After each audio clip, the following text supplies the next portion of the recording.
Dear Heavenly Father, please assist us in making right decisions for the people of Oconee County. Amen. I pledge allegiance to the flag of the United States of America and to the republic for which it stands, one nation under God, indivisible, with liberty and justice for all. Roll call, please.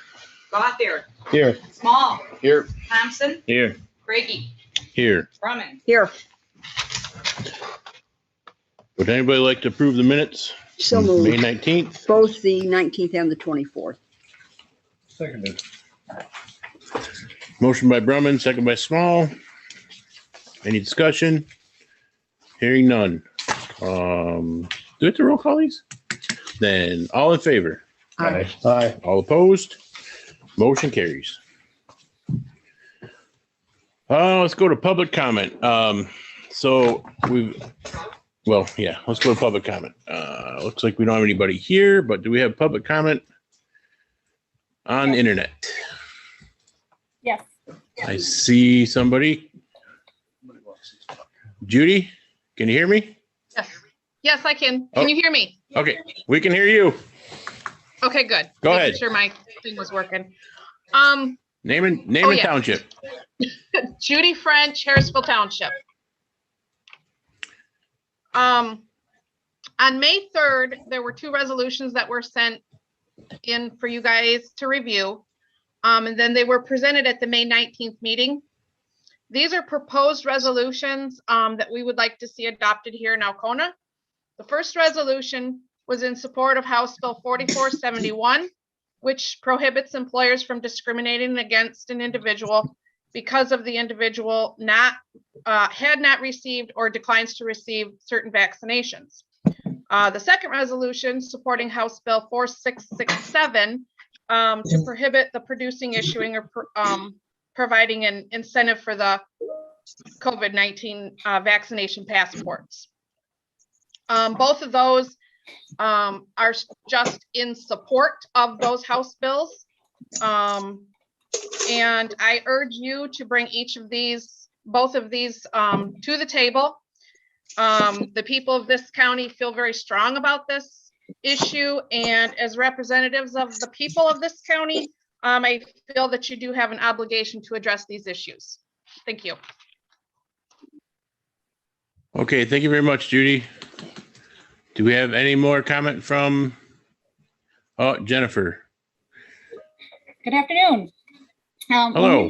When I last spoke with the board, we were at a standstill as far as getting guidance yet from the State Court Administrative Office regarding the face covering policy after the CDC had issued their new guidelines. And I just wanted to update the board that we have since received some protocols from the State Court Administrative Office. I've also emailed them to you. But basically, the CDC has issued guidance that face coverings and social distancing are no longer indicated for vaccinated people in most settings, with a few exceptions. Those settings include transportation hubs, public transportations, correctional facilities, detention centers, homeless shelters. In many instances, members of the public do not have a choice about whether to come to court. Sometimes their visits to court are quick. Other times they are at court facilities that are often poorly ventilated for hours at a time. No court experience is identical, and all court users have different backgrounds and health conditions, including vaccination status. Ensuring access to justice for all means ensuring safety for all. Given the challenges inherent in determining the vaccination status of court visitors, protecting safety of both vaccinated and unvaccinated individuals warrants continuation of existing safeguards with limited exceptions here and spelled out. Visitors pursuant to the administrative order from the State Court or Michigan Supreme Court 2020-14, court visitors are going to be continued to require to wear face coverings and observe social distancing protocols. Vaccination status is not a factor, nor will we ask. At the discretion of the presiding judge during a court proceeding, face coverings may be removed by attorneys while speaking, jurors when they are asking questions or being asked questions, or for witnesses during testimony when the judge determines that it is necessary to facilitate the creation of an accurate record. Staff, all employees, regardless of vaccinated status, are required to wear face coverings during formal and informal proceedings in courtrooms, hearing rooms, and social distancing shall be observed. Pursuant to MIOSHA emergency rules, the court, and we talked about this, will serve as a safety coordinator. All employees except fully vaccinated persons must wear face coverings and must remain at least 6 feet from one another to the maximum extent feasible while on worksite premises, and all vaccinated employees without mask will be provided masks if they have a mask available. So that is the updated status for the courts. There is a request for an attestation of COVID vaccination that is voluntary by court staff, that they also can provide that. So that I've emailed that policy, the judge has signed it. I've emailed that to you. Has also been emailed to the regional Region 3 office for the State Court Administrative Office. And some good news also is that we are on the brink of phase 3. Paperwork has been submitted. We meet the parameters and metrics that they require for that. And I can update you on that when or if that happens. Thank you. Okay, thank you very much. Is there anybody else that wishes to do public comment?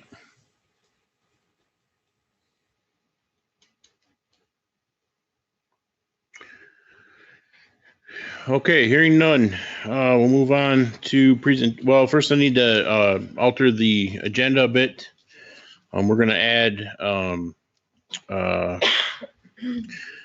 Region 3 fiduciary for emergency management to presentations after Mr. Castle. And I need to add request from the judge for salary adjustment for the administrator. You want to put that? Yeah. New business. Last on new business. Is anything I'm missing? Okay, so we're gonna add those two things. Moving on to unfinished business, we do not have any. Presentation. Oh, my bad. Look, I tried to make the whole meeting go really fast. We'll start with Mr. Castle for presentations from Consumers Energy. All right. Good afternoon. Rich Castle, Community Affairs Manager for Consumers Energy. So I work out of Tawas.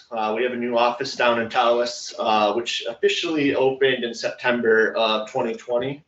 I physically have not sat in my office yet, but that's expected to occur probably in July. So been working at home for about a year and 2 or 3 months. So I know that it's not been ideal to not see people in person and whatnot. So I appreciate you and everyone else in Oconee County for that matter for understanding the situation. And I know that everyone was kind of in the same boat, but I think there's something to be said to be able to meet in person. And so I appreciate being here today. So as I mentioned, Tawas has a new office, and that Tawas office does represent most or majority of Oconee County. There is, I think, a few. So to better understand or better explain what the situation is for coverage in Oconee County, it's all based off of circuit. And so on the far western end of the county, some of those circuits come out of Oscoda County. And so Oscoda County is predominantly covered by West Branch. And so there is a little bit of, that zigzag that happens in there. But I would say 95% of the county is covered by our Tawas office. And so since we've reopened the new office, and I mean, I'd be curious to hear what your comments are, but I feel like our response times have been a whole lot better than what they were when everything was consolidated in West Branch. So I know that in other areas that they're serving, things are a lot better. And so we're just happy to be back in the area and being able to do what we need to do. But, I'd appreciate it if there's anything, complaints or question wise, feel free to let me know. I mean, if we don't know about it, we can't correct the problem. So just feel free to reach out on that. I sent out today, and you all should have gotten an email about the new streetlight app. So I don't know how much you guys reported streetlights out. I know most of our townships would have normally done that, but I think you have the capability to do that. So if you have a streetlight that's out and somebody hasn't reported it, you have access to that app. You can go in there and report that. The old process, I think it was okay. We found some deficiencies with that, and we heard a lot of people not happy with what that process was like. So our company has taken a very proactive approach to trying to resolve that. And so what I sent out today is the new process. From what I've been able to see, it's a little more user-friendly. It's kind of mimics our outage map in a sense, where you can physically see where the lights are located on a map, so you know that you're grabbing the right one. So I'll be curious to hear if you have any issues with that as well. But we're just trying to make that process a lot easier and try to make it where there is a direct I guess, communication in the sense that we know that there's an outage because people are physically able to report them and feel confident that when they report it, it's going to be in the system. And so that was really the whole nature of getting the system updated. A couple of things on my end. So I am given a little bit of money each year to be able to support certain events and opportunities within my region. And so in the past, we've supported the Oconee County Fair. And so I was fortunate enough to be able to get approval to support that again this year. There has been a little bit of, not uncertainty, I guess, in what events we could support, because of COVID and whatnot, but things have certainly loosened here in the last month or two. And when I had originally reached out to Bill about the fair sponsorship, I wasn't even sure that it was going to be possible. And then, of course, things really started to change. And so that kind of opened the door. So I'm really happy that we're able to do that again this year. I'm also working with the Chamber of Commerce and hoping that there might be an event, either this summer or maybe this fall that we can potentially work with them on as well. So, just trying to continue to look to support opportunities here in the county. And, we want to make sure that some of this stuff can move forward. We understand that last year, a lot of this stuff got canceled and may have been pretty detrimental to, some of our businesses and whatnot. And so, Consumers has kind of been a leader in trying to help promote our small businesses. And one way to do that is to support these events and trying to get people to get back out in the world and, feel safe again and visit festivals, visit, events, etc. The last thing I'll mention is, and I think I discussed this the last time I was here, and, unfortunately that was 2 years ago. My goal is to try to be here more than that, one time a year, the minimum. If you guys need me here more than that, I'm certainly able to do that. But our company is looking at working with communities to reduce use of consumers' energy's power. Now, there's not very many companies that say, hey, we want you to use less. But in this case, we want to become more smarter in how we use it. And so that's where my job is coming into play, and working with counties and townships and cities and villages of looking for opportunities to reduce the use, or at least becoming more efficient. And so, we're actively working with many communities in my region to try to look for ways that, is it lighting? Is it rebates on equipment that you have to buy? Is there an opportunity for you to potentially update your, your HVAC system in here? And, what can we do to help with you guys on that? So I just want to kind of reiterate that if there's interest, feel free to reach out to me. I have the ability to get our folks that are involved with the energy waste reduction team to get in touch with you guys, and they can do an energy audit of the courthouse or any of the other buildings that you guys have or manage. Maybe there isn't anything that we can do, but the only way that you would know is by having somebody come in and kind of do a walkthrough, and they would be upfront and honest with you what it is that would need to happen. There's some things that would probably come in and it wouldn't cost you anything. There's other things that, hey, it costs a little bit upfront, but what happens in the long run is you save in the long run, and that's where the savings come from. And that's really where the LED lighting has been a big significant savings for many communities. And so it's just something I want you to consider. And, as you guys are looking at your upgrades to your facilities and whatnot, take that into consideration. So that's all I had for today. I'm open to any questions, so feel free to ask. What's the status of the electric charging stations for cars?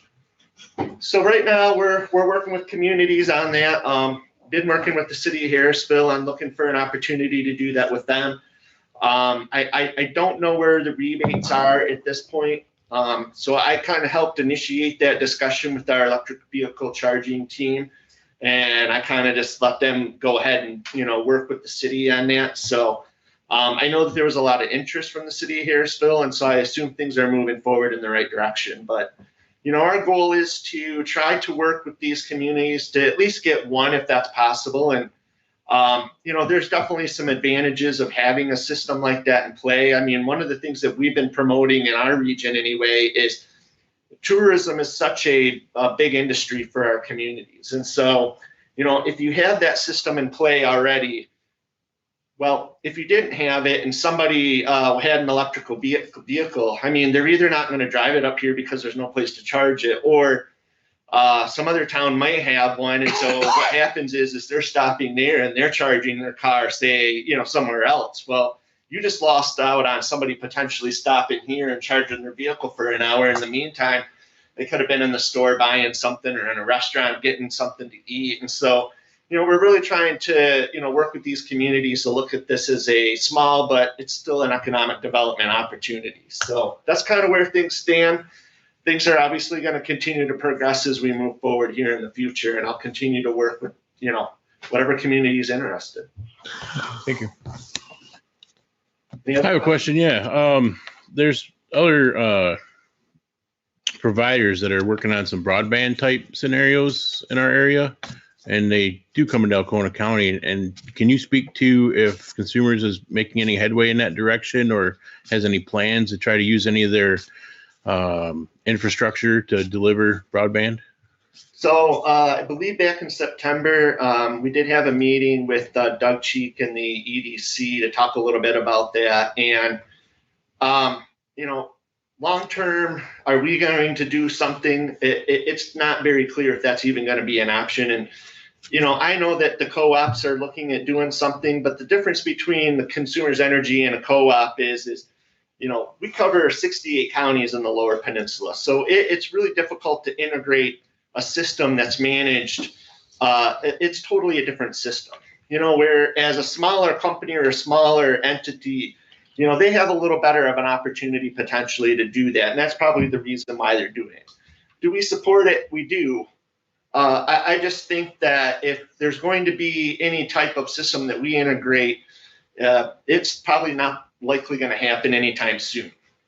I will say that we did talk about the potential use of our poles. And so there is a process that a third party would have to go through to get an attachment agreement to use our poles. So, if there's just a cable company that's out there and wanted to run fiber on our poles, you have to go through and, go through that process. There's a rental fee, et cetera. So I do know that this is a discussion that's ongoing within Consumers Energy because, Oconee County is not the only one. There's a lot of communities that want to see this happen. And I think that COVID only enhanced the discussion further. And I think we all understand why. I mean, everybody's working from home, and especially here in Northern Michigan, you're very limited in some areas on what you can do from home just because of lack of service or lack of opportunities. So it's on our agenda. I think there'll be more that comes out of it, but right now I don't see anything moving forward too fast on that. So the best course is that your vertical assets and your poles and things like that are available, and you just go through the proper channels to rent the space to put the equipment on. You're going to integrate new poles that aren't already being utilized. No, I'm not talking about your existing poles. Yeah. Okay.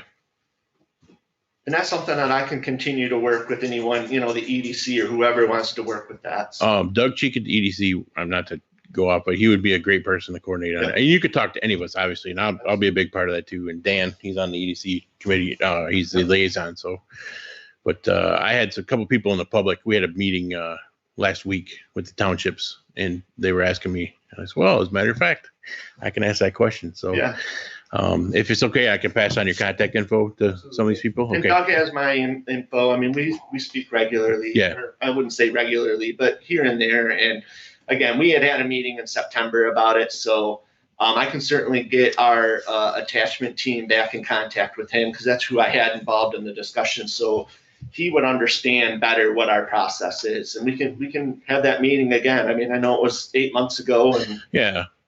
Well, and the only reason I bring it up is there's going to be, as you know, the American Rescue Act is funding a lot of money into local communities. And if there's an opportunity for consumers to, use some of those monies to help us out,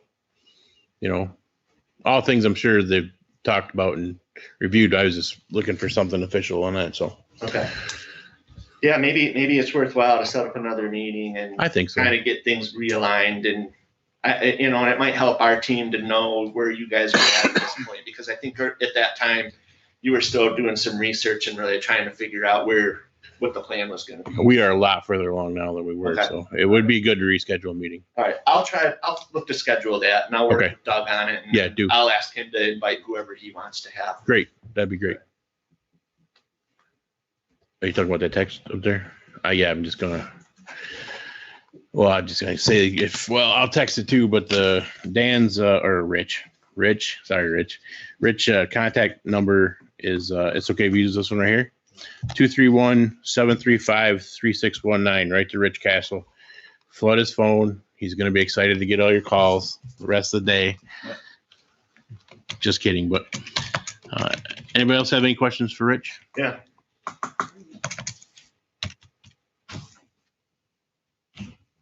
Okay. Well, Rich, we appreciate your time coming and talking to us. And if anything does pop up additional in the broadband or whatever, feel free to come on in and talk to us. It's not a big deal for us. Same to you. If you need me to come in or you just need to talk, give me a call. I'm happy to work with you guys. So thank you. Appreciate the time today. Thanks, Rich. Thanks, Rich. Next up for presentations is going to be our Region 3 fiduciary opportunity here. So if you guys would like to get started and give us some info. Melissa Upper is our planner. She's our Region 3 Homeland Security Planning Hi. Board. She's a resident of our county. Oh. And every few years it comes up that of the 13 counties that are in Region 3, we find a new fiduciary every 2 to 3 years to support the projects, to carry out the paperwork and the funds throughout. So I know that at least 6 of the 13 have openly said no. And it's 14. That's 14, correct. okay. There's 14 14. counties and 6 have opted out. And we have actually, our previous and current fiduciaries, the city of Midland, never gone with the city before, but that is definitely an option as well. So we do have a few others besides the 14 counties, but we did have 6 say no for various reasons. It does take a little bit of a time commitment. Generally, it's the county treasurer or administrator who are working on it most closely. Sometimes the bigger entities like the city of Midland, they have additional staff that work on it.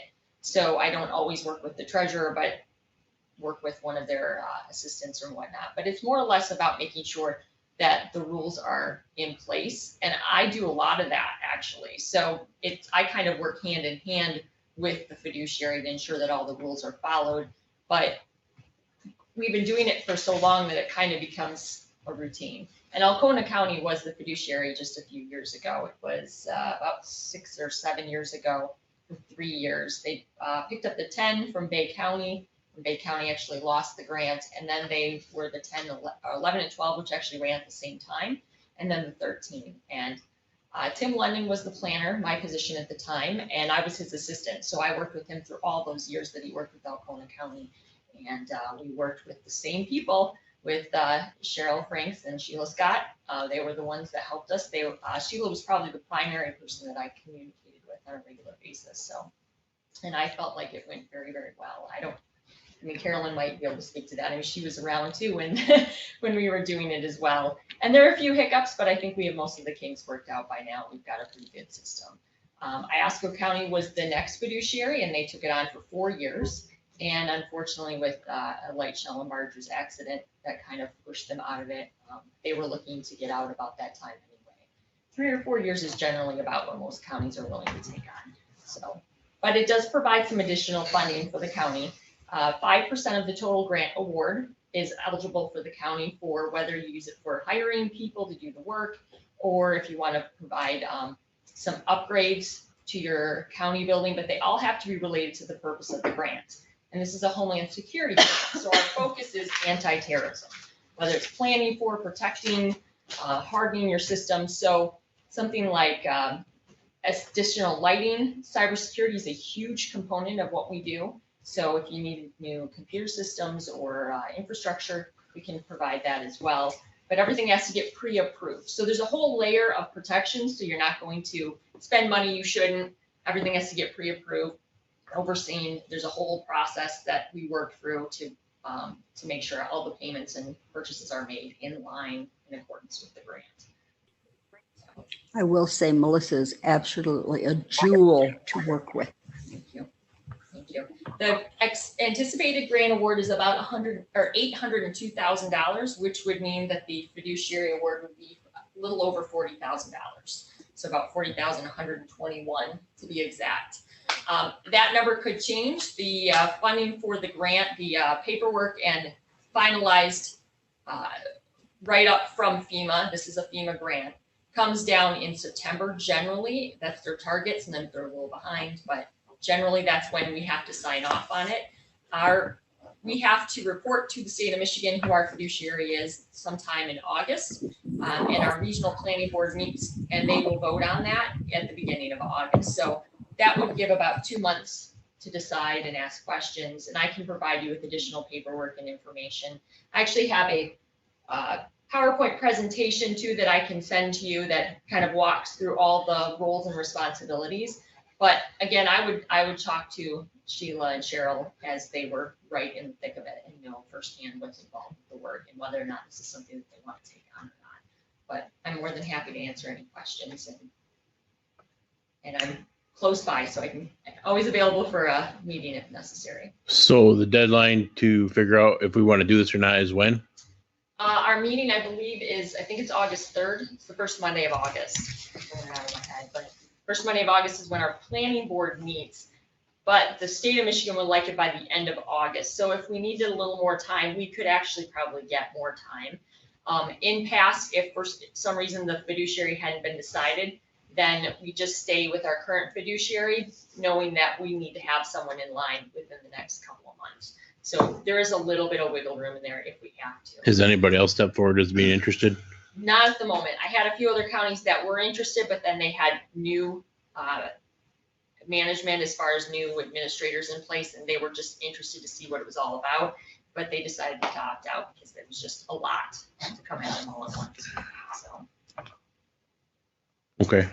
Right, no pressure. Anybody else have any questions? I mean, obviously, we'll have to have a lengthy conversation with the clerk and Absolutely. I'm sorry, the treasurer and the Sheila and Cheryl specifically.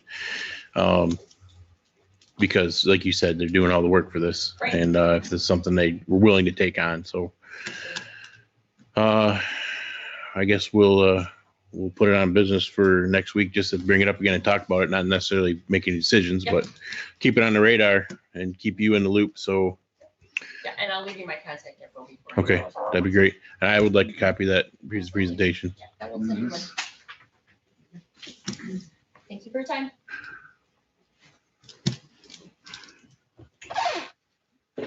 Okay. So moving on to new business. Let's take care of the claims. Okay, I'd like to make a motion to approve the pre-authorized claims and open claims presented for payment between May 19th, 2021 and June 1st, 2021 for check numbers 14309 to 144422 and e-check numbers 1584 to 1591 for a grand total of $257,193.69. Support. Motion by Dan, supported by Bill. Any comment? Hearing none, let's have a roll call. Brumman, Yes. Brady, Yes. Small, Yes. Thompson, Yes. Gothier. Yes. Motion carries. Next item, work share. Would personnel like to enlighten us on? I think we would defer to the clerk. She is the one that would handle it and has handled it in the months that we've had it, and is by, I think I can say jointly, is far more knowledgeable on it. Would personnel and the clerk like to help us with the information on this, please? All yours. I think it was the second to the last set of minutes in December of 2020. The work share was extended, and I had it stuck in our head because we created an Excel spreadsheet to just import into the work share, and it was through May 28th. However, the minutes reflected it actually ends June 30th. So it would have to be determined at today's meeting or the next meeting for sure, if it's going to be continued.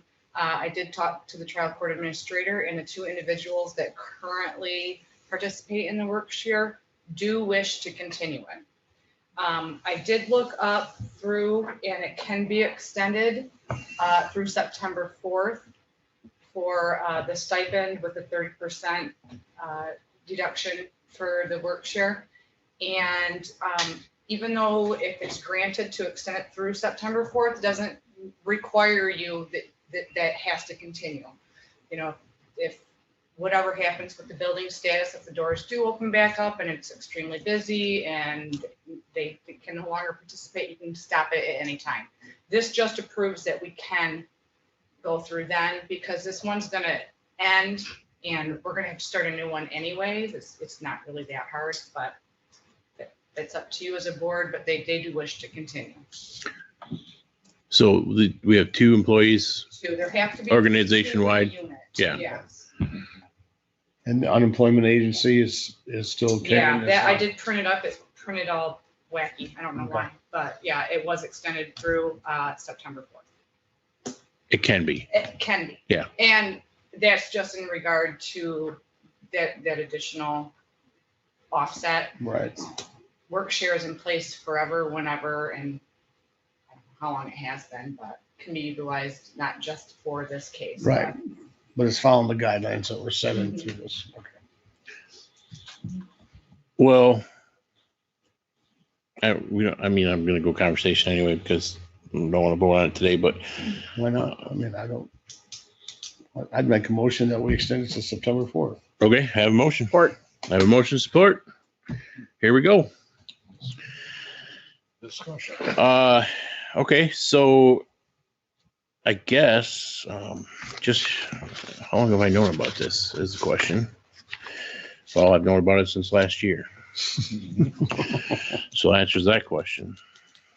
Does anybody require any more time to think about this, vote on it today, or is everybody ready to vote today? No, it's just extending our existing, What's worked already, right? yeah, it's been in the works. Yeah. Okay. Yeah, it's just extending it, so we're gonna have to do it this meeting or next meeting, but there's 2 employees that are working with it. Yep. And unemployment agency still putting it in place, still there, so. Let's do it. Okay. Any further comment? Do we need a roll call on this? Probably. Yeah. Probably do. Yeah, let's have one. Okay, Brady, I'm gonna go no this time. Thompson, Yeah. Small, Yes. Gothier, Yes. Brumman. Yes. Motion carries.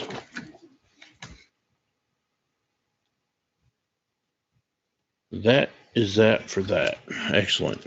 Next item on the agenda, board liaison positions.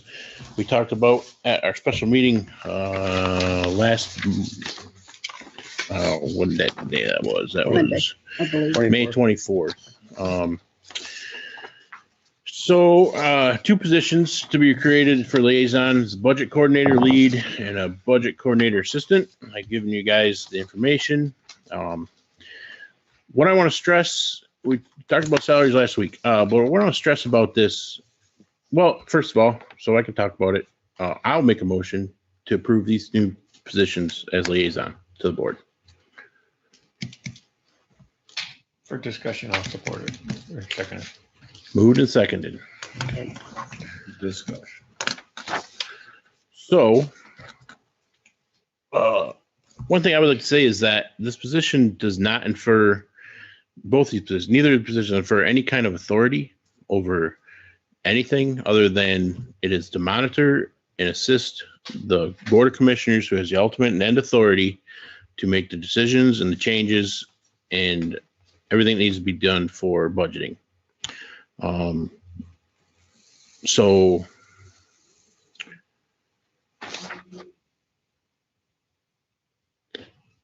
I'll go through duties real, I want to go through it anyway. The Yeah. duties would be managing the budget, coordinator assistant would be for the lead. Assisting the county Board of Commissioners in development of yearly budgets, both general and non-general funds. Assisting, not being in charge of it, but assisting as far as finding the information we need to make it happen. Assisting the Oconee County Board of Commissioners in regular monitoring of budgets to identify any potential issues or problems, to include both general and non-general funds. Provide recommendations for line item transfers to alleviate budget issues for final approval of Oconee County Board of Commissioners or Finance Committee as need dictates. I'll clarify that one. it is just as everybody knows, when you go to identify a problem or an issue and anything, as you travel that path, you see potential pathways to solve it. So this person would just mention that, well, I see this and this as a solution, when ultimately the board is the end all and would vote to make the changes. So next item, perform line item transfers once approved by Oconee Board of Commissioners or Finance Committee as appropriate. That goes without saying. Once again, approval by Board of Commissioners or Finance Committee. And the last is assisting the Oconee County Board of Commissioners in tracking of grants and advising of reporting deadlines. This doesn't mean they're going to manage the grants. It doesn't mean they're going to be officially the name on the grant as the coordinator, or not coordinator, but the official grant. Help me with my verbiage here. The fiduciary, I guess. This just means that as we accrue grants, which we have been left and right, and there's a ton of work that goes into getting a grant, you get the grant, and then there's a ton of work in managing a grant. I've learned a lot, to put it that way, in the last year and a half about grants. And those would be the duties for the lead, and the duties for the assistant are basically the same thing. All those things in helping the budget coordinator lead. There is one thing I would like to offer as a modification, and that is the second one from the bottom. And I would like to suggest that it would read, perform departmental line item transfers once approved by the board, because the board does not approve interdepartmental line items, only ones that are. I'm okay with that. Department. It's a small thing, but it has the implication that all line items are then coming to the board, and I don't think we want that. Nope. I'll take all input. I would also like to state that these positions will expire on 12/31/2021 for us to reconsider to be renewed for the fiscal year of 2022.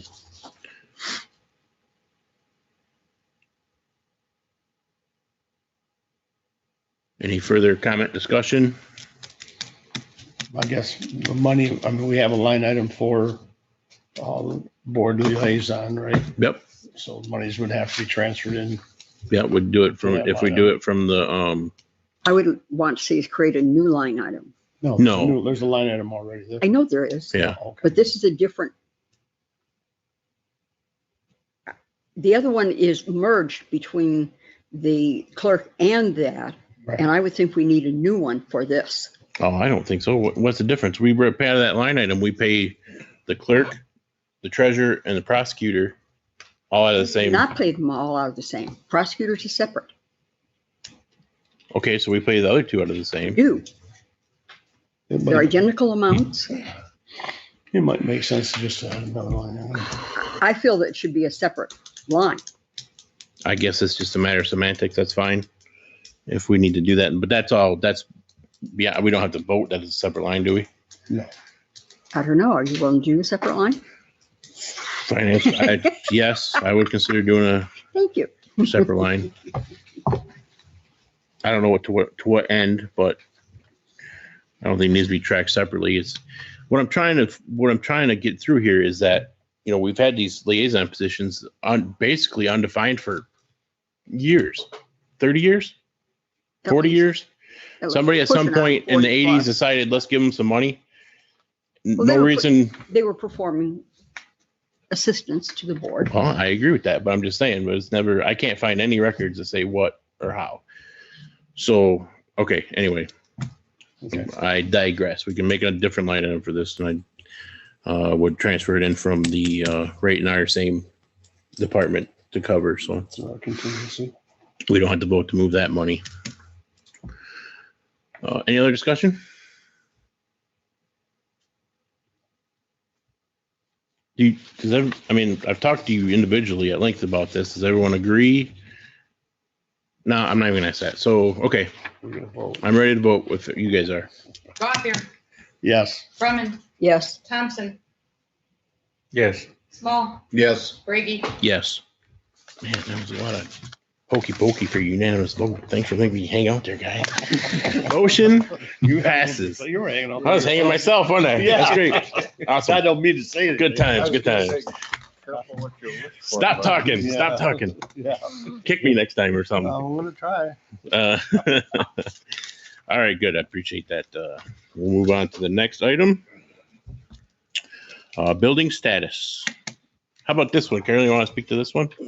Sure. That'd be fantastic. Bill and I will. Excellent. Bill and I will. Because it is somewhat Unchanging personal. Pardon me? as it becomes more changing. Oh, yeah. I cut some trees down. Trees are nice, but they serve a purpose and they are renewable. So having said that, I would like to disperse those. This is the Department of Labor and Economic Occupancy. It's my OSHA. What else can I say? It's the newest MIOSHA that there is. And it's what generates everything else that we have today. Almost everything else that we have today.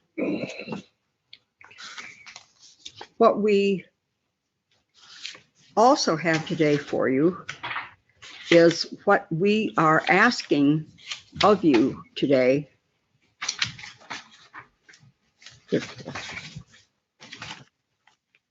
And that is from the Personnel Committee, adoption of the COVID-19 required plan, directives to the senior staff, and recommend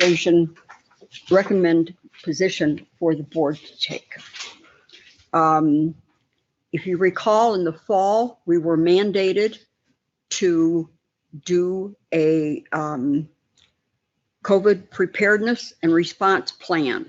That was done, but we now, because MIOSHA has changed their position, rules and regulations, we now have to do a new one based on the new ones. I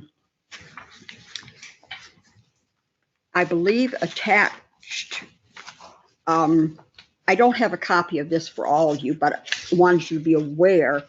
This is the document that was provided to senior staff. There's a senior staff one in the back, and then they then provided to each of their employees. If you want to take one, I can make more. That's perfectly okay. This is part of the training, the required training that we have to show that we've done. And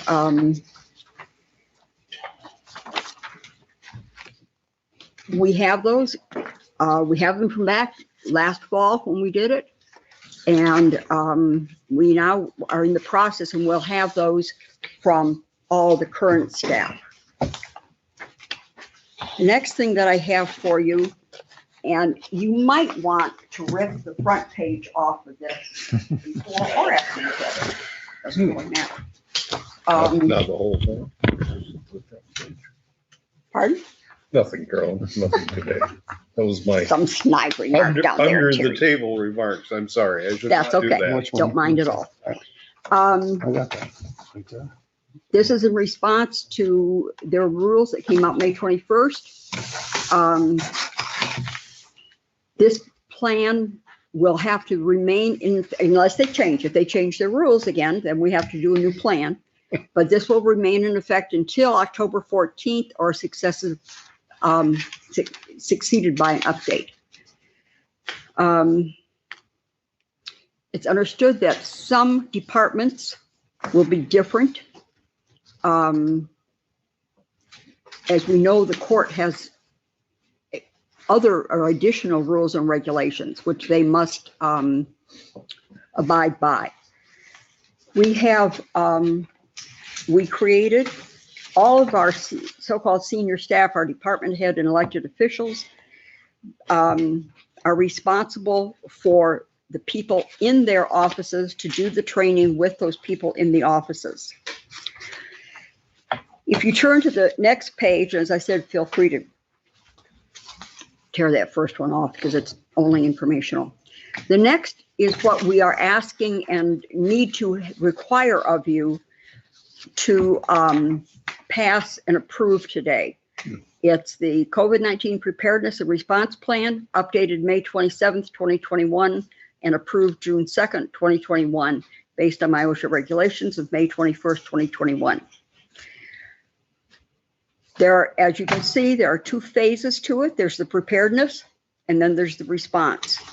The preparedness, the areas are administrative controls, basic infection prevention, personnel protection, health surveillance, and training.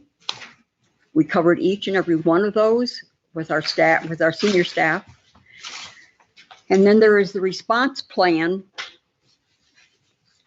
that also has to be in place. We summarized the 10, 12 pages of my OSHA into this. Now, you got a copy of my OSHA, as did all staff, so that this provides for you what they have. Would you like a few minutes to look at those, or would you like me to continue? Your call, Mr. Chairman. I reviewed everything. Does anybody want extra time? Continue. Okay, carry on. I would then at this time move that Oconee County Board of Commissioners adopt the COVID-19 Preparedness and Response Plan as updated and carried forward on June 2nd, 2021.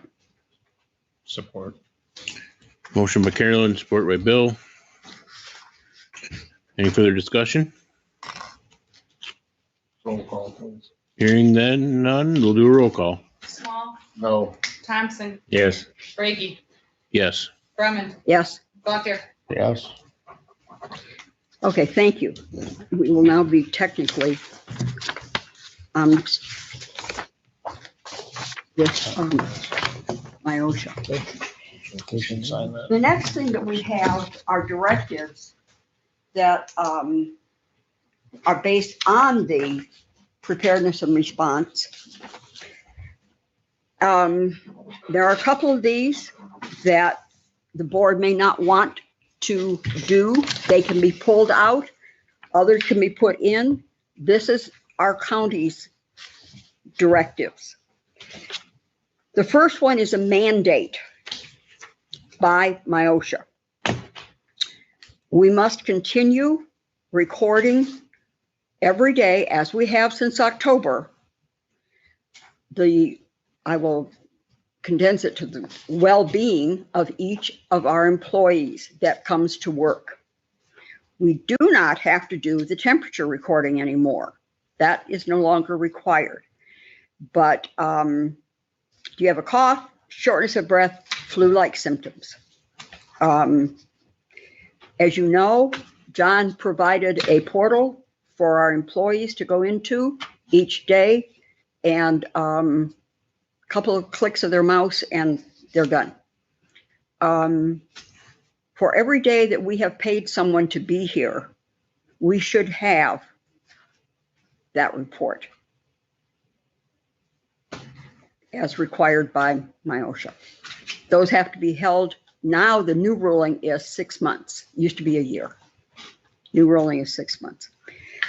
And as indicated, the temperature is no longer a factor. Employees who are fully vaccinated are not required to wear a mask in the county building or on county grounds. Every effort will be made to ensure that non-vaccinated employees shall remain at least 6 feet apart and masked, which is the same as we've been doing for a long time. The non-medical grade face masks we have around the building, and they are available, and we are mandated to make them available if an employee wishes to have one, and they are available. The safety coordinators, i.e. our senior staff, monitor and implement what we have. The employee promotes frequent hand washing and health cleanliness procedures. Again, this is out of my OSHA regulations. We will basically continue what we're doing now. 7th point, Workers who are experiencing illness need to leave the workplace and inform their supervisor. We need to make sure that copies of the plan are available, and I'm going to ask John to put them on our website, the employees' website. Again, the point that we are responsible for each individual employee to keep track of both their training and their health screening protocols for not less than 6 months. We have to hold on to those. The employer is, again, this is out of my OSHA, will make copies of all employee vaccination cards. If the employee chooses to not have a copy made, which they certainly may do, they shall be assumed to not be fully vaccinated. Those who are not fully vaccinated shall follow the plan of being masked and distancing. The employer, this is a comment from the Personnel Committee. The employer believes that vaccination is a personal decision to be made by the employee and their medical team where appropriate. The employee may not want their medical team to be involved in their decision, but in some cases, we know of some people who medically they've been told not to, and which is fine.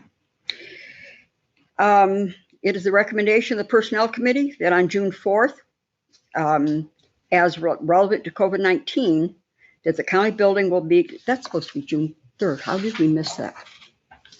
That is supposed to be June 3rd.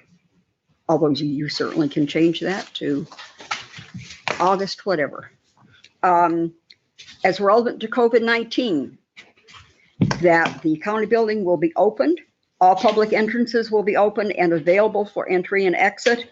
There will be no sign-in sheet to enter the building.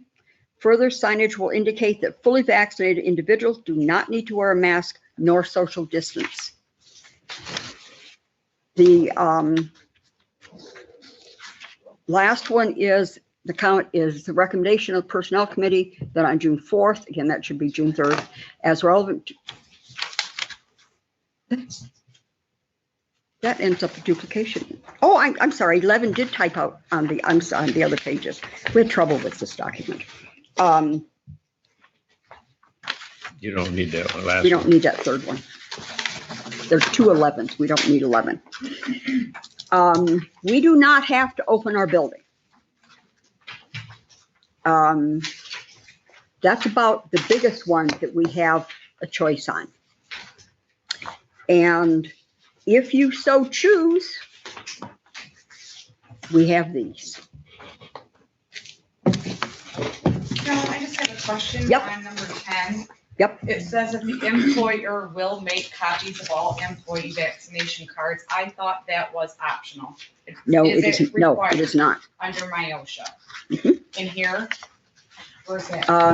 No, not in Thought it was there. an elective. Oh, we have so many documents that we had to use. And who will maintain those records?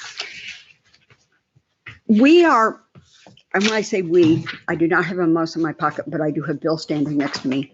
We are looking at department heads, each department, or Bill and I can go around and ask for them, but it seems a little easier from our perspective for you to ask the people that are in your office. And as it says, they do not have to give it to you. They do not have to declare one way or the other. But if you don't have verification, then we have to ask for the masking and the distancing to the best of our ability.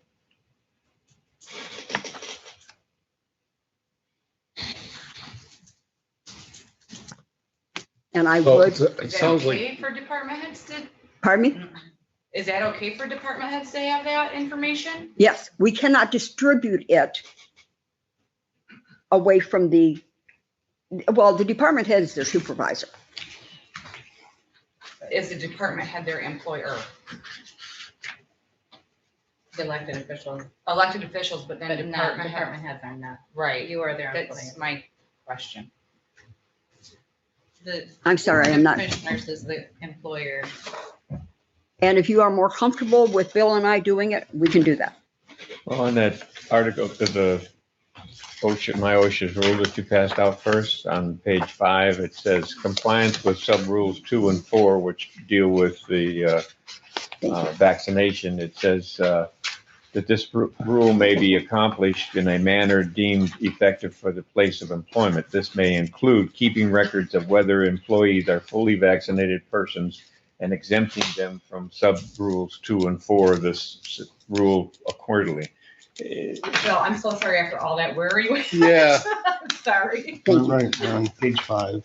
I don't have a, Page oh, okay, they're at the Okay, top. page 5. Here we go. Then go down But it's, yeah, it's 5. Page- Go on to 5. it's difficult trying to follow my OSHA's rules when even my OSHA keeps changing back and forth. I will tell you that we used, in order to compile this, we utilized MyOSHA, we utilized DHHS, we utilized MAC. Early on, about 3 weeks ago, I was using some stuff from MIRMA, and we utilized Miller Canfield as our sources. Now, Miller Canfield, what we took from them, they were quotes out of MyOSHA. And that's where I may be getting confused, where it was an option to require it. If it, if it were, the words I'm looking for, someone was saying you weren't vaccinated and you really weren't, then you could request a copy of their vaccination card. But if that's apparent in my OSHA, then. And I had a I talk just with wanna know both who was Corey, gonna hold those bless his records. heart, poor guy, and with Tom, and they said, yeah, you can ask for it, because we're not in the health field. The health field cannot distribute, it cannot. And he said, no, you shouldn't be distributing it. I mean, you shouldn't be listing it on the walls, but it's perfectly, to fulfill your obligations on this, it's perfectly fine to ask the question and make a copy of it if they choose not to, that's okay. Would it be just acceptable to the employee says, yes, I am vaccinated?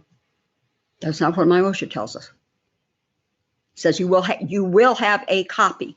And it says, if proceeding under Rule 6.5A, if you are proceeding that way. But as an employer choose not to, Well, like I said, we can keep the building masked and limited. We don't have to open it. Right, on that one, the D is requiring, I didn't bring my name. requiring mask coverings and social distance for all employees regardless of vaccination status. That's sort of what the court systems decided to do, rather than make any arrangements. They just did a blanket. You're gonna wear it no matter what your status is. So your options for MyOSHA are everybody does it, or else if you can provide proof that you have been, then you don't have to. Well, Go one of each way. anyone that we have verification that they have are fully vaccinated, that term comes for the 2 weeks after your last one. Right. Unless you had Johnson & Johnson.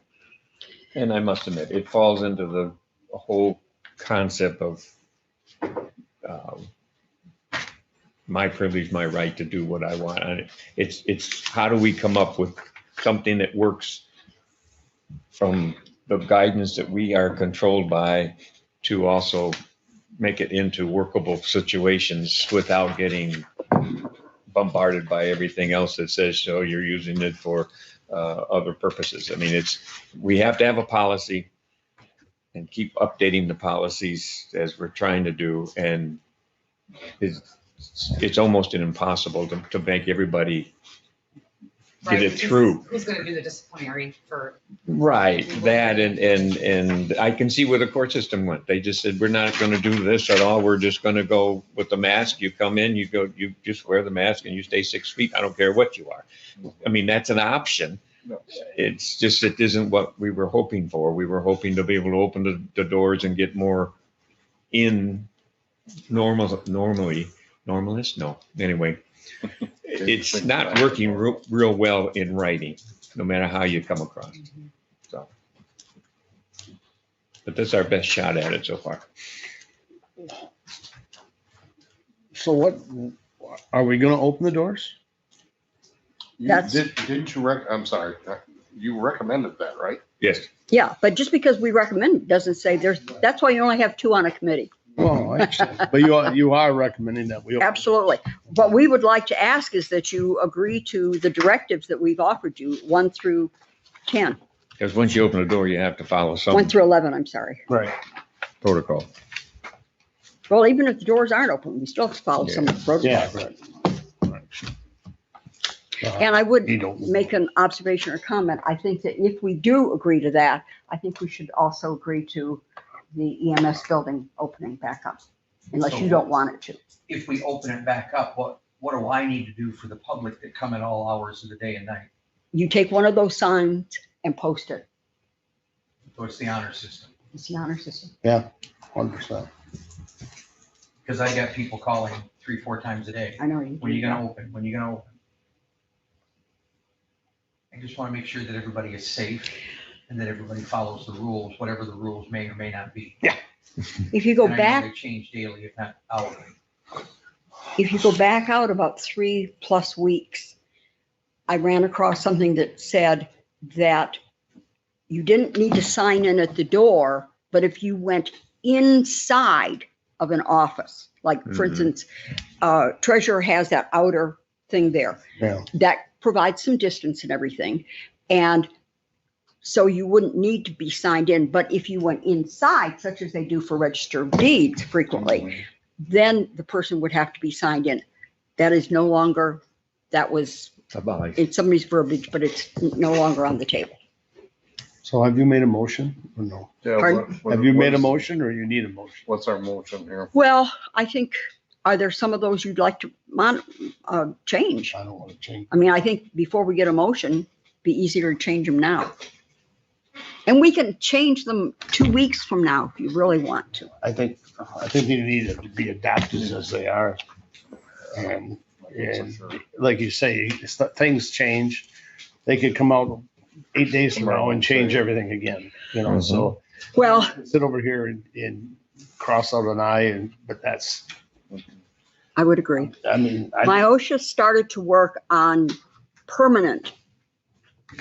And the legislator said, no, you cannot do a permanent emergency plan. It will not be allowed. So thank goodness. So, I guess to expedite things, I mean, I'll make a motion that we accept the guidelines and rules as presented and agree that we open the building. as of tomorrow morning, Yes. 4th or the 3rd, The third, that's my motion. I will support. And thank you. Moved to seconded by Dan and Carolyn. I guess my problem with the whole thing is, yes, holding it up, but all the other checking and everything, I guess.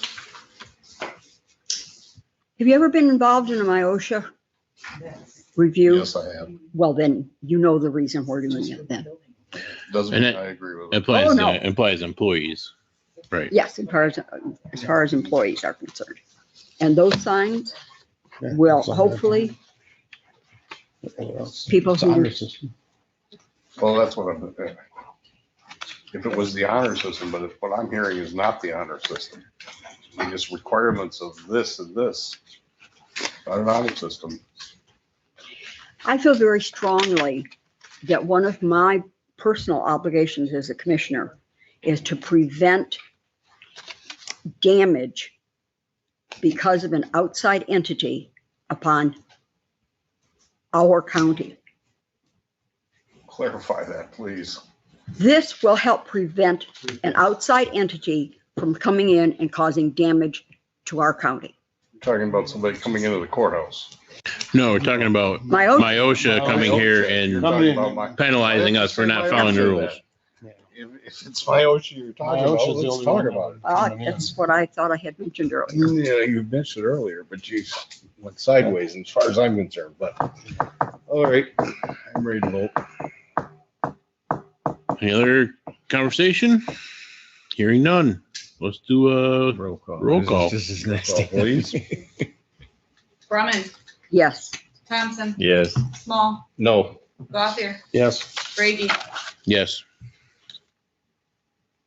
Keep you Thank you. posted for the next chapter. Thank you all. And there will be many chapters. Do you think it'll change?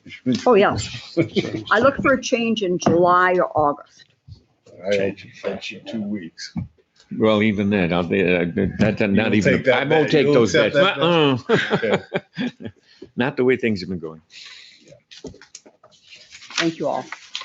For clarification purposes, Pardon me? for clarification purposes, if I open up my classroom, my EOC room, what is my requirement of the public that uses the room? Do they need signage? Meaning, do they need to sign anything? Were they Mask? signing in 2 years ago? No. Then a sign that goes up that says, please, if you are not fully vaccinated, wear a mask and distance. But they don't have to sign in as they've been doing upstairs here.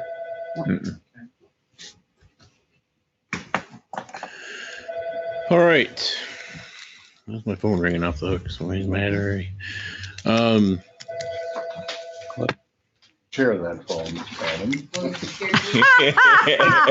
the Me. Did you ever Done? think? Huh? Is the sign-in done then? The temperature and the sign-in? Temperature is, Unless you're an employee, if you're an then you employee, got to sign in at your workstation. No, I'm talking about the one in the entryway. Well, tomorrow morning.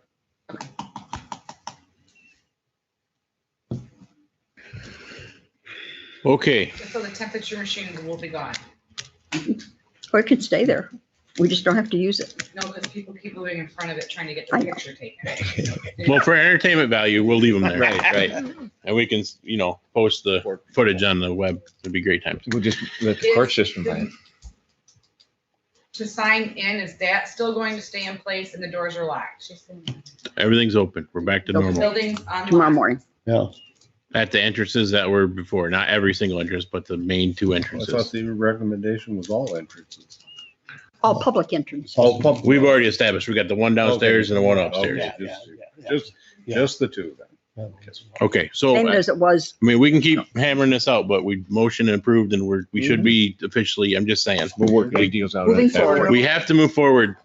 We're no longer going to use the machines we put in upstairs. Right. That is exactly what just happened, yes.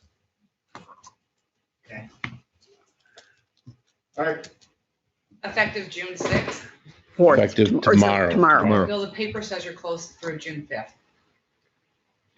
Well, then, The motion it's effective said- tomorrow. They can come in tomorrow if they heard it today. If not, then they come in June 5th. We can't travel back in time. I don't want, we need to move on. We can argue about this all day long. Robert is very disappointed in us right now. Let's put it that way. Is that rules? Yeah, Get your Mr. hammer. Rules, yeah. Get your hand. I don't have a hammer. They didn't give me one. They have a, Order. Anyway, moving on. So the judge has sent us all a letter in regards to the court administrator requesting a wage adjustment to get her to the level that the former administrator would have at this point in time. Some of the reasoning, well, we'll start with the motion and we can talk about it. Personnel wouldn't talk to you. Personnel, yeah, well, yeah, but we'll do a motion first and then we'll yes or no it. Personnel is already. So would somebody like to make a motion to do a wage adjustment for I'll make that motion. Jennifer, or for the court administrator as proposed by the judge? I'll make second. Moved and seconded. Now we can discuss it. First was Bill, second was Terry. I'd like to hear from Carolyn. Carolyn talked to the judge and is there any good conversation about it? Or? It basically, Alyssa had approximately 10 years with the courts. Jennifer has in excess of 20. In fact, Jennifer trained Alyssa. And this just puts Jennifer where Alyssa was when Alyssa left. Okay. It's not a raise, it's where she was Okay. when Alyssa left. Okay. Did you have any conversation, and maybe it doesn't really pertain to this, about where these different little bit of wages come out of and every, she gets paid a little bit out of here. paid a Well, little bit out of it's there. important. No, we didn't have a conversation, but I will tell you that it's important that those differentials happen because they reflect into approximately two-thirds of the budget of Friend of the Court of 215 comes back from the state. If we don't put that wage in there, It won't come We back don't out. get back. yeah, and there are similar things in the other ones that she's involved in. So that's the easiest example. Okay. I guess I'm a little confused here. Why was she not given, when she took the job, given the same salary? Was there a reason? I think she was starting in the position. She was employed by us, Right. but it was, Different position. Different position, so Yeah. we didn't pay her as much because she was just starting In with the position. idea that Mhm. In down that the road, position. we were gonna probably increase. And we're down the road. I think we just kicked it down the road. and Fast. the effective date on that is June, I think June something, her anniversary.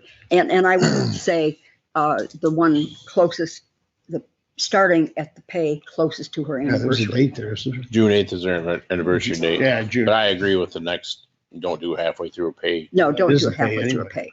No, that Pay is the pay period. this weekend, I think, anyway. Yeah. Well, regardless. How long And has she been- this money will come out of their budgets?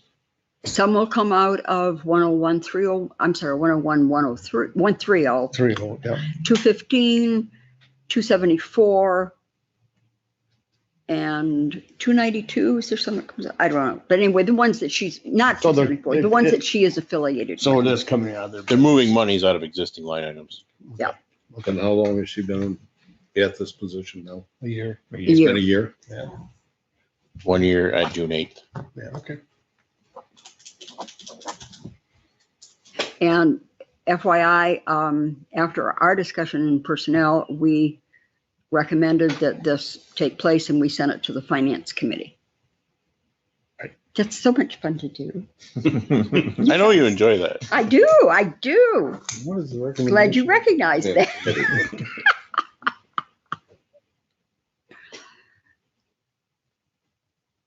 Well, finance committee was notified just so to make sure all the funds were there. I believe.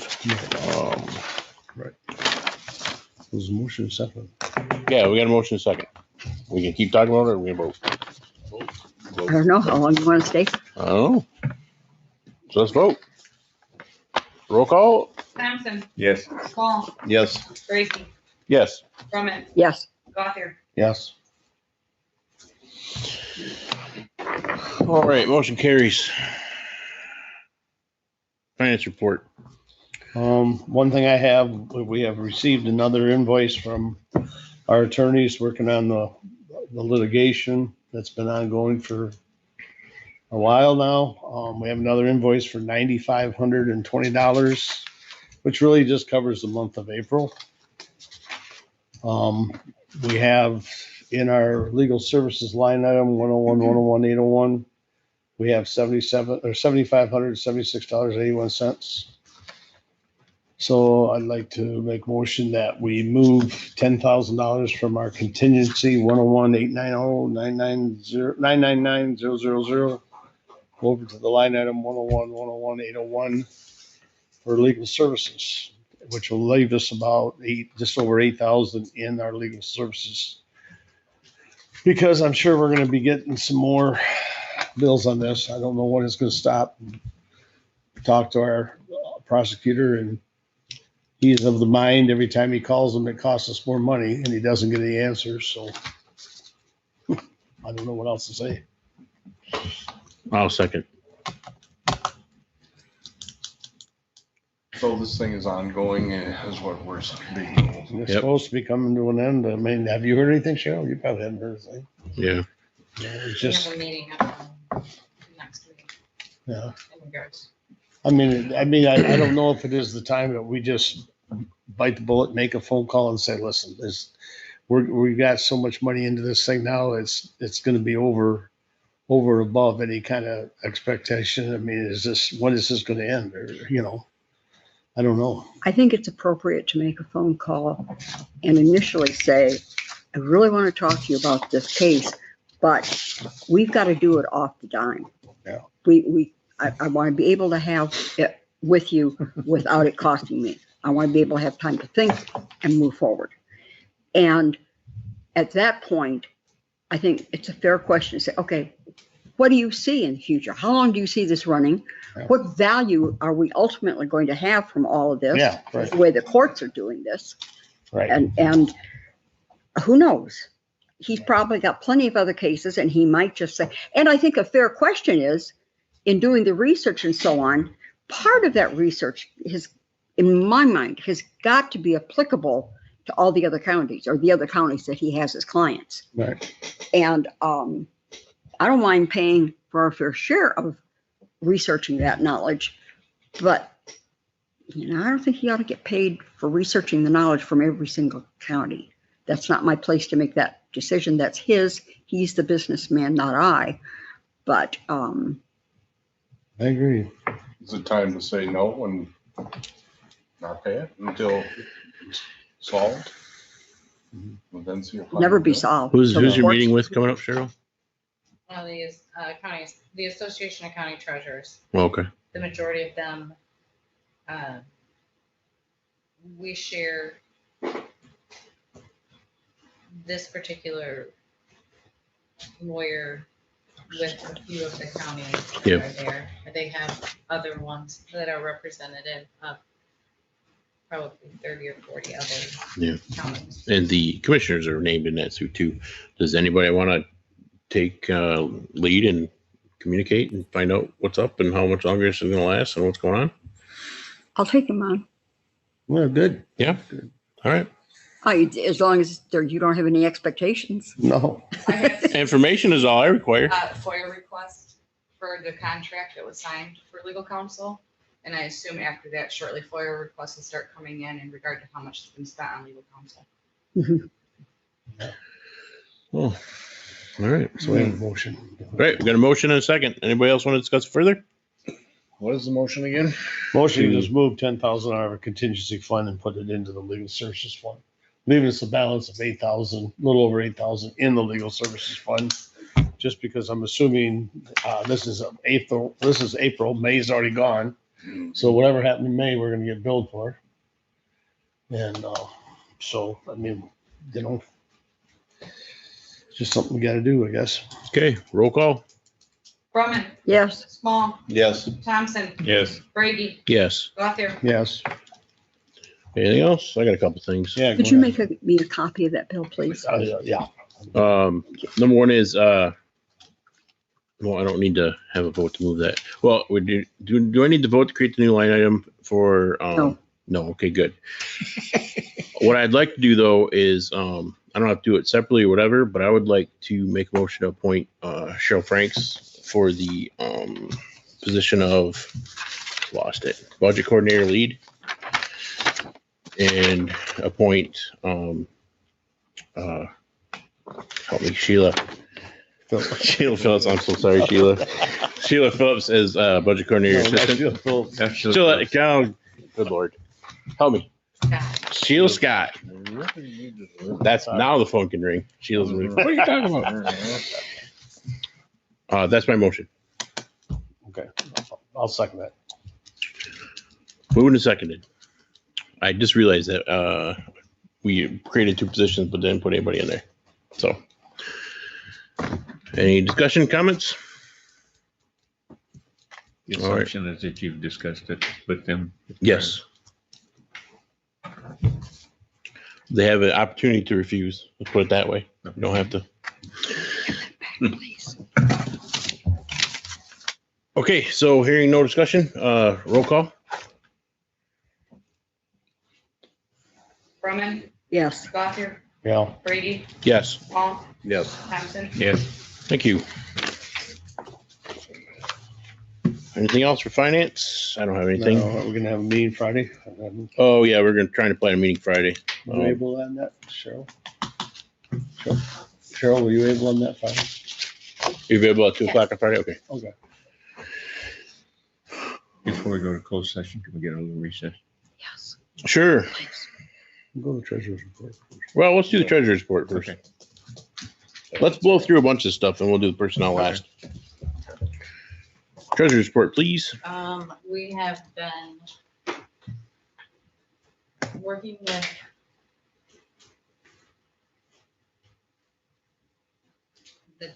we're kind of closing up with the audit. I went through and printed the budgets. We're getting ready for the new tax season. We don't have a whole lot to do with it, but we've been working with the equalization on getting, because we'll have to get bonding for all the fund, or for the collection. We are sending out our first required notices. Those went out Friday for the June 1st. We had approximately 1,300 bills that went out, which is down a couple hundred from March when we originally sent the bills out. So we're still collecting taxes. Just kind of waiting and see how things were going with COVID and how the building's moving and departments, and waiting on finance to get those budget meetings set up for the different departments.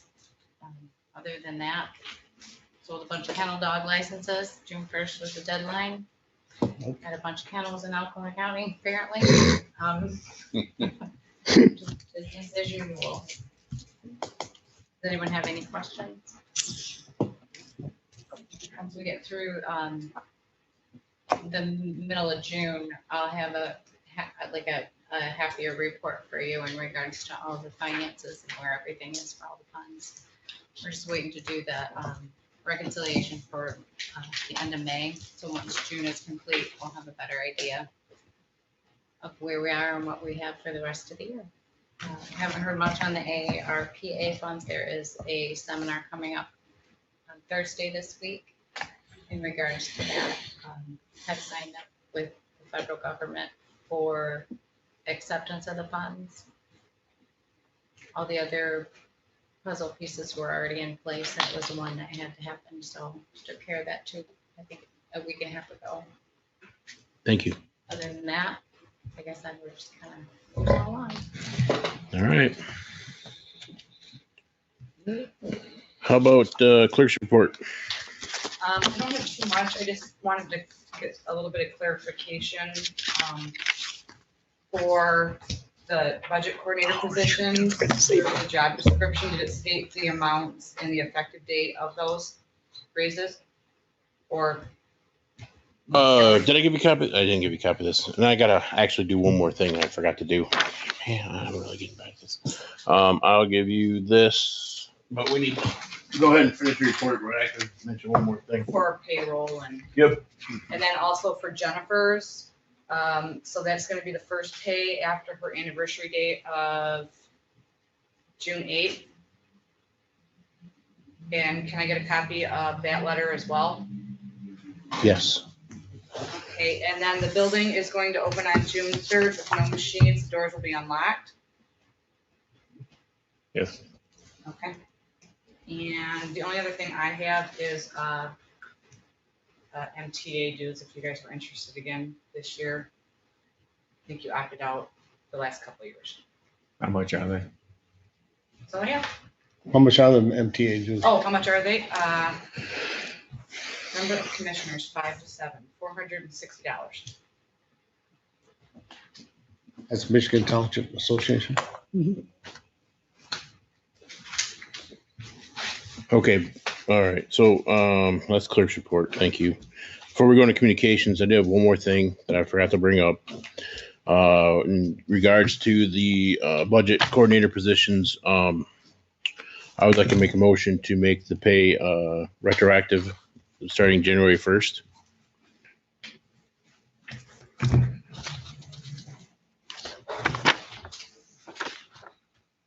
You made a motion? I'm making a motion right now. Okay, I'll second. Moving to second for discussion. I want to do this because the people involved and appointed currently and officially to the position have been doing this duty with finance for longer than January 1st, honestly. So I'd like your consideration to make that happen. Any other discussion? If you don't understand, I want to give them the first 2 quarters pay for this year for 2021 Out of that money. out of that, so they get the full year's worth, because honestly, You that say work's they've already been been doing done. that job. We would be in a very bad place. We've On the been, next pay. Quarterly. It would be on the next quarterly payment. They would get the retro. So what is the first? I put in dates for there. I had, Theory, it would be the end of June, so end of June. end of Yes. March, end of June, Yep, end of June. in theory. Last pay in June, they would get the retro for the first 2 quarters plus June's. well, the first 2 quarters, First 2 quarters, right? just the first 2 quarters. Yep. Okay. Any further discussion? Roll call, please. Thompson, Yes. Small, Yes. Gawker, Yes. Brumman, Yes, Brady. Yes. All right. I promise. I'm done. I promise. Communications. We got several from different counties, resolutions and things for your perusal. I think we'll blow right down through public comment, so that way people don't have to hang out and wait for us for a closed session unless they want to. Not suggesting you leave, but committee reports. Dan and I were at the district health meeting, and it's pretty much moving along. The rates appear to be down. The vaccinations are kind of leveling off, so to speak. They're not even, I guess they even closed one of the sites, if I remember, so they're not Wow. as vaccinated. And it's wide open now. As far as I was in Alpena, and they were advertising vaccination at a drugstore. Come on in and get it. So Okay. it's all moving very quickly, I think. Dan. Sat in on the Zoom meeting of Michigan Works last week.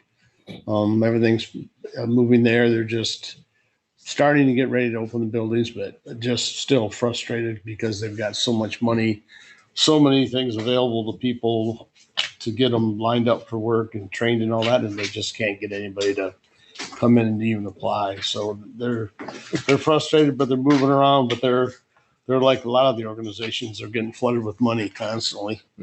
More grants coming in, and same with NEMSCA. I attended the NEMSCA Zoom meeting after that, and no, the NEMCOG, excuse me. And it's the same thing. It's just everybody's moving around. I think they're all going to open up in June. We'll be back to the meetings in person. At the NEMCOG meeting, they did have a presentation from PIENG regarding their broadband initiative and what they're doing up there for all their customers. And it's coming. I mean, they're right now in the stage of building the centers. And within 4 years, they're going to have every one of their customers going to have a line to their house for broadband. So it's a $150 million project, something like that. They don't all have the funding, and but they are of the mindset that when they're done with this and with all their customers, they're going to move on to other areas. So it's a really good thing for Northern Michigan. Unfortunately, it hits a small part of Oconee County, way up in Caledonia, but it's going to be good for Presque Isle and Sheboygan and everything up on the northeast. So that's what I got. Can I Okay. ask a question? Dan? Yeah. What's the status with EDC? They were doing the research as to what areas within the county were or were not. Yeah, they've received the monies. The monies are all through NEMCOG. But they've received the grant, and it's now out into the position where They're guys doing it now. their guys are they Estimated date when it'll be October completed? 1st. October 1st. Okay. Yeah, we'll have October 1st. all the assets identified in the county as Yeah. far as what's in the ground and what's in the air Yeah, Okay. yeah, Just wondered. yeah. for broadband. Yeah. That's the next step. So Okay. yeah, go ahead. We all got a communication from Craig Johnston from the Oconee County Road Commission meeting. They're going full guns, getting a lot of good stuff done. You probably notice as you're driving around, but they're having serious discussions regarding the Rescue Act monies coming to the county and what their cut's going to be. So we're all partners in this. We all have to get together, but I'm just letting you know they're starting the conversation. And as we here as the county commissioners need to keep that in mind too, that, you know, they're do some of that funding for infrastructure, whatnot. So we met with the Forest Service about the MSU building down on 23, and they're willing to do another appraisal and give us another offer to purchase the building. So that's moving ahead, and we're going to see what's going to happen there. We're hoping that we can use some of the Rescue Act funds for that to get that building, or at least, very least, to be able to use that money to upgrade or fix some whatever needs to be repaired that hasn't been addressed, which we're keeping up pretty good. Also, we have some representation from the United States that's helping us out too.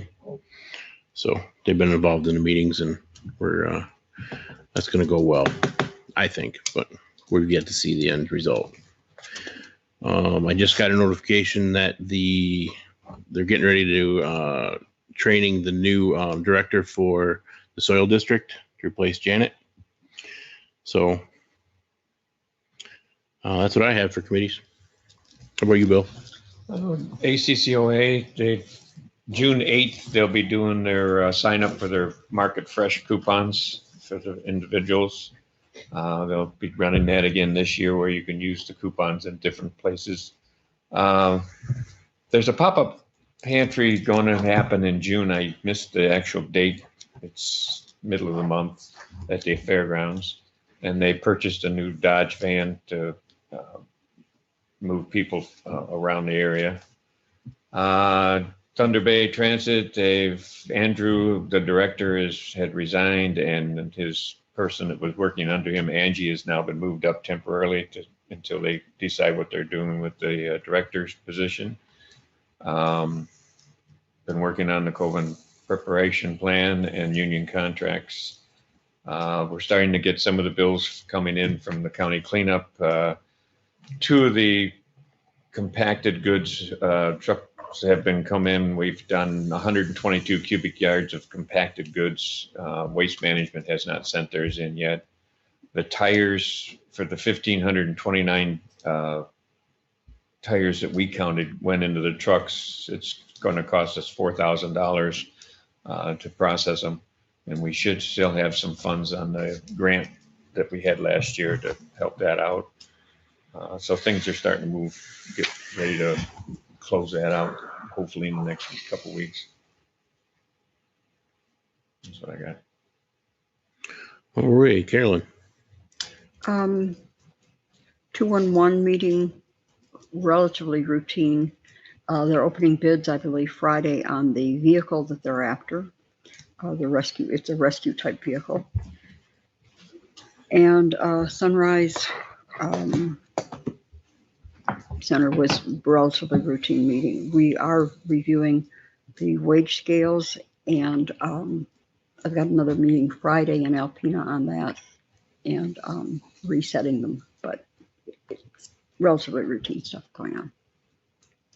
Okay, if that's all, then we'll do our last public comment, and then we'll have a recess and do the closed session. So is any public comment for the last 5-minute section here?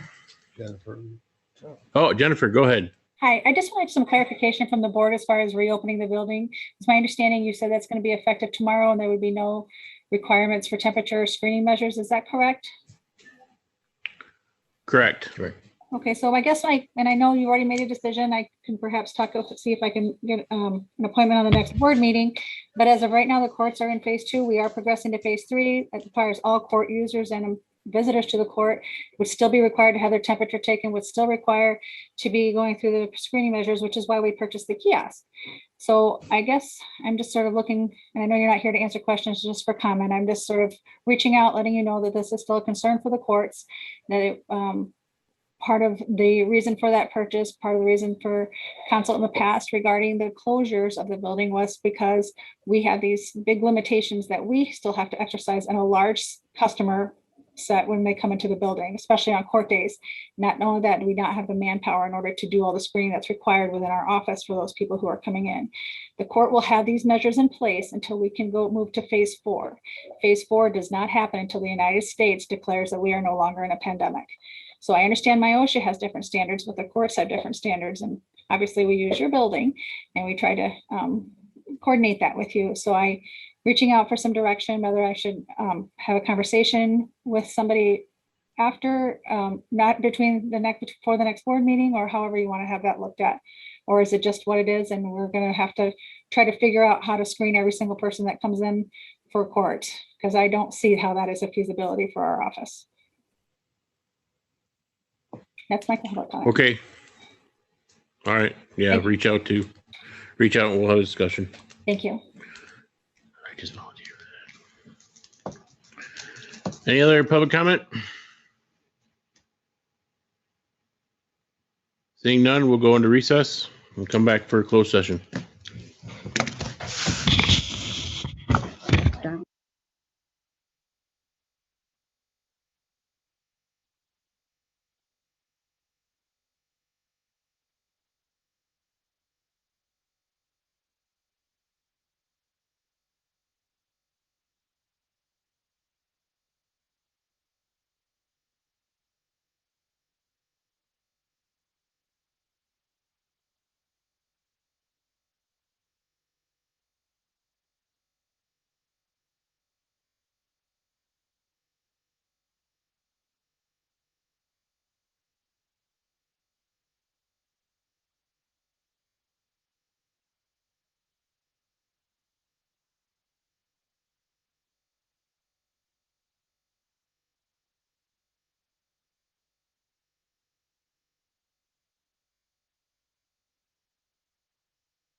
tax, yeah.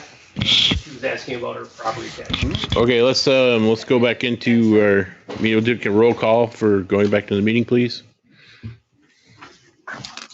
Goss, Yes. Drummond, Here. Thompson, Here. Brady, Here. Small. Somebody can make a motion, to go into closed session.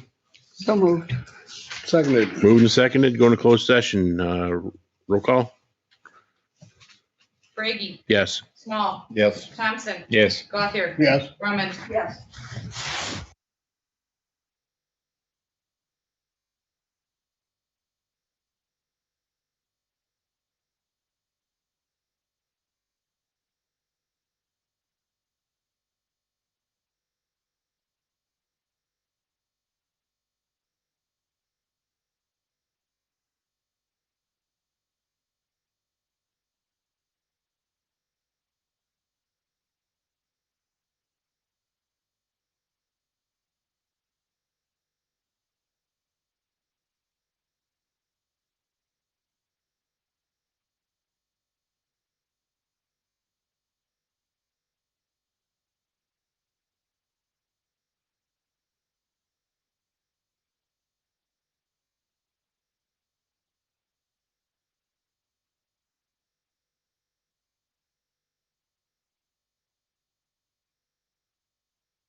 Have a motion. Okay, roll call to get back into session, please. Gothard, Yes. Thompson, Yes. Brumman, Yes. Small, Here, Brady. here, Don't care. we're all here. And I don't think there's anything, there's nothing to make a motion on. We need to make a motion to, somebody needs to make a motion to advise personnel to proceed as discussed, right? I'll make a move. I'll make that motion. Put words on it for her. To move forward on Negotiations. Not option one. Just move As forward. recommended. Move forward. Afraid you were gonna use that word. No, I didn't use that word. I didn't. I'm glad. I have a first. Do I have a second? I'll say. First by Bill, second by Dan. Any further discussion?